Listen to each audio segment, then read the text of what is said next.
Video like जरूर कर लीजिए और ऐसे वीडियो लगातार फ्री में पाने के लिए चैनल को तुरंत सब्सक्राइब कर लीजिए और बेल आइकन को जरूर टैप कर लीजिए ताकि आगे भी सारे वीडियो आपको मिलते रहे। यूट्यूब में फॉलो करते हैं तो प्लीज ये वाला फ्री टेलीग्राम चैनल जरूर ज्वाइन कर लीजिएगा। सारे नोटिफिकेशन सारे अपडेट यहीं पे आते हैं, ध्यान रखिए।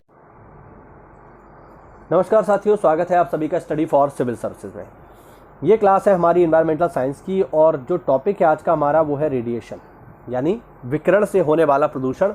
कहाँ से विकिरण से होने वाला प्रदूषण उत्पन्न होता है और उसके क्या क्या खतरे हैं, आज हम इसकी बात करेंगे। देखिए, विकिरण प्रदूषण प्राकृतिक पृष्ठभूमि में पाए जाने वाले विकिरण में वृद्धि के कारण होता है। विकिरण प्रदूषण के बहुत सारे स्रोत हैं, जैसे जो सबसे इंपॉर्टेंट है वो क्या है, नाभिकीय संयंत्र, जहाँ पर हम यूरेनियम, थोरियम और इनका सबका इस्तेमाल करके बिजली बनाते हैं। तो वहाँ से जो है विकिरण से मतलब वहाँ पर विकिरण उत्पन्न होगा और उस विकिरण के उत्पन्न होने से चारों ओर रेडिएशन फैल जाता है जो कि प्रदूषण का कारण बनता है। ठीक है, नाभिकीय प्रदूषण का सबसे भयानक उदाहरण 1986 में होने वाली चेरनोबिल आपदा थी। चेरनोबिल एक्चुअल में एक एटॉमिक रिएक्टर था जो रूस में था 1986 में, और उसमें क्या हुआ, वो अचानक से जो है खराब हो गया, जिससे पूरे के पूरे शहर को ही रातों रात खाली करवाना पड़ा। चेरनोबिल नाम का शहर, आप कभी यूट्यूब पे देखना या गूगल सर्च करना, वो शहर आज भी खाली पड़ा हुआ है। उस पूरे शहर में जिसके पास जो चीज़ थी वो वही छोड़ करके भाग गया।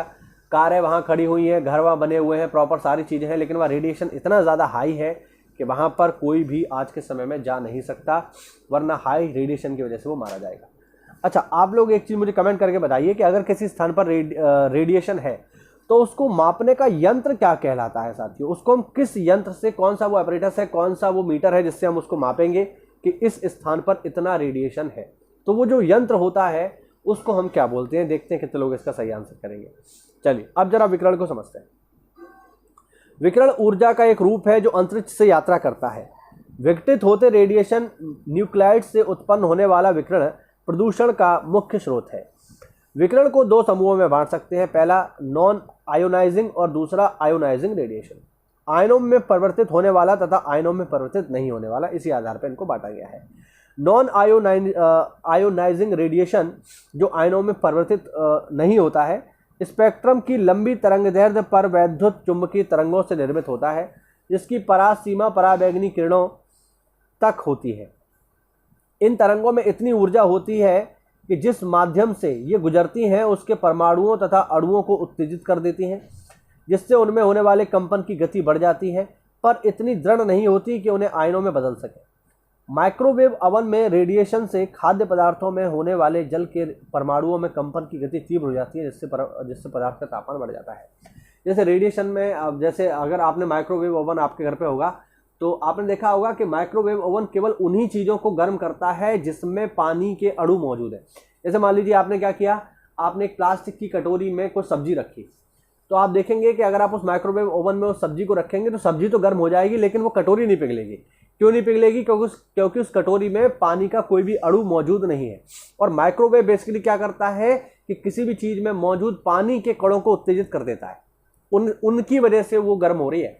अब कटोरी में, प्लास्टिक की कटोरी में या किसी प्लास्टिक के बर्तन में तो वो पानी है नहीं, या स्टील का कोई बर्तन उसमें पानी है नहीं, तो वो बर्तन गर्म नहीं होगा, वो सब्जी गर्म हो जाएगी, क्योंकि उसमें पानी है, ध्यान रखना। और अगर आप कोई ऐसी सूखी चीज़ रख दो माइक्रोवेव ओवन में जिसमें पानी नहीं है तो वो चीज़ कभी भी गर्म नहीं होगी, ध्यान रखना। चलिए आगे बढ़ते हैं। आयोनाइजिंग, आयनों में परिवर्तित होने वाले रेडिएशन जिस माध्यम से गुजरता है उसके परमाणु तथा अणुओं को आयन में परिवर्तित कर देता है।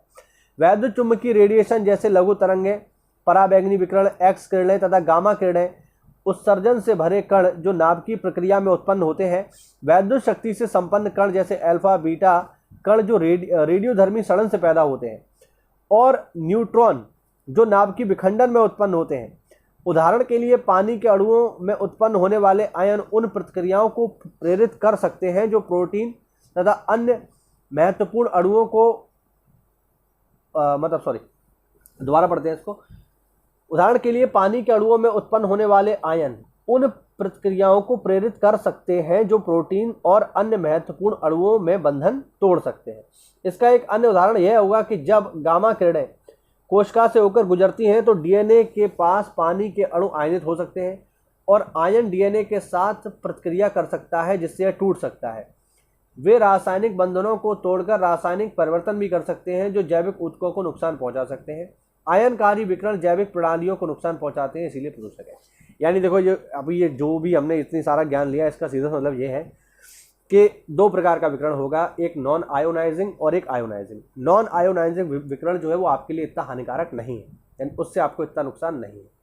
लेकिन जो आयोनाइजिंग रेडिएशन है वो आपके शरीर को काफ़ी नुकसान पहुंचाता है, क्योंकि वो क्या करता है, वो हमारे शरीर में मौजूद अणुओं को आयनित कर देता है। जब ये विकिरण आपकी बॉडी में जाएगा तो आपके सेल में मौजूद जो कण होंगे उनको आयनित कर देगा। उनके आयनित होने की वजह से सेल जो है वो मिसबिहेव करने लगेगी, वो बहुत ज़्यादा मतलब हम कहेंगे हाइपर एक्टिव हो जाएगी, और उससे आपको समस्याएं उत्पन्न हो सकती हैं, क्योंकि वो सेल टूट सकता है, उसके जो डीएनए स्ट्रक्चर है उसमें चेंज आ सकता है। तो यही बेसिकली हम कहेंगे एक प्रकार का प्रदूषण है। अब इससे होने वाली हानि क्या क्या है, देखो। आयोनाइजिंग विकिरण से होने वाली जैविक हानि को विकिरण हानि या रेडिएशन डैमेज नाम दिया गया है।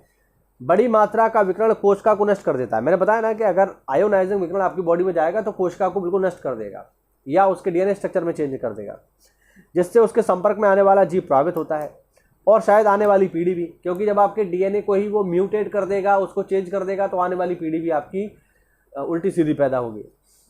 प्रभावित कोशिका में उत्परिवर्तन हो सकता है, जिसके फलस्वरूप कैंसर भी हो सकता है। अभी मान लीजिए एक सेल अगर एक्स्ट्रा जो है बहुत ज़्यादा हाइपर एक्टिव हो गई तो हो सकता है उसमें सेल डिवीज़न बेहिसाब होने लगे, और सेल डिवीज़न अगर ज़्यादा तेज़ी से होने लगे तो इसी को तो कैंसर कहा जाता है, ठीक है ना। विकिरण की एक बड़ी मात्रा जीव को मार भी सकती है, मतलब लंबे समय तक संपर्क में रहोगे तो मारे ही जाओगे, थोड़े समय भी संपर्क में रहे तो कैंसर की समस्या हो सकती है, या हो सकता है आपका डीएनए ही आपका म्यूटेशन हो जाए तो उस समय आपको फील ना हो, लेकिन आपके जो बच्चे होंगे वो टेढ़े मेढ़े पैदा होंगे। तो ये सारी की सारी प्रॉब्लम इसके अंतर्गत आती है। तो ये था आज का हमारा टॉपिक, जिसमें हमने जाना रेडिएशन किस प्रकार का पॉल्यूशन है और कैसे हमारे शरीर को प्रभावित करता है, कितने प्रकार का होता है। तो ध्यान रखना, दो प्रकार का, आयोनाइजिंग और नॉन आयोनाइजिंग। आयोनाइजिंग रेडिएशन ही हमारी बॉडी के लिए नेगेटिव इफेक्ट करता है, नॉन आयोनाइजिंग हमारी बॉडी को उतना ज़्यादा नकारात्मक प्रभाव नहीं डालता। तो ये वो आज का टॉपिक। उम्मीद करता हूँ आपको समझ में आया होगा कि रेडिएशन जो पॉल्यूशन है वो किस तरीके से वर्क करता है। मिलते हैं साथियों अगली क्लास में, तब तक के लिए जय हिंद, जय भारत, वंदे मातरम।